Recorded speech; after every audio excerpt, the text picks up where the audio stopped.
In the meantime, let's turn to BNN Bloomberg's Andrew Bell. Andrew, good morning. Great to see you.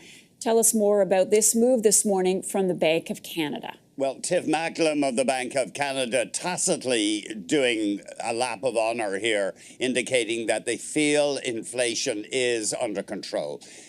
For next year, they're predicting economic growth of not great, a little more than 2%, up from this year, though barely more than 1% this year. But they do see inflation staying in that range, 1 to 3%. So this is a big cut. They started bringing down borrowing costs in June. They've done 3 cuts of 25 basis points, quarter of a percentage point. Now they're going whole hog and they're doing the half percentage point. So essentially, the Bank of Canada says the job appears to be done. We've got inflation under control, so we can bring down rates.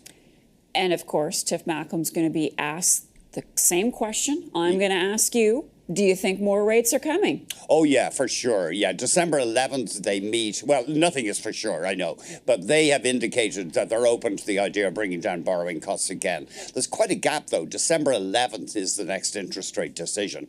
But the bank is indicating in its remarks, we're open to cutting rates once again. I mean, the worry, of course, is that they've left it too long. They should have cut before, and that we are going to go into a slump. Because economic growth of not much more than 1% this year is pretty awful on a per capita basis with this rapid population growth we've had. And next year, a bit more than 2%. It's really not great on a per person basis, again, given the massive increase in our population. What are we up to? 40 million or so now. So that was the last number I saw for Canada's population. So they're not great economic times, they're not bad economic times, but the Bank of Canada wants to juice the economy, and that's why they're bringing down the rates. And so is that likely to happen? I'm thinking particularly of the housing market, Andrew. Yeah.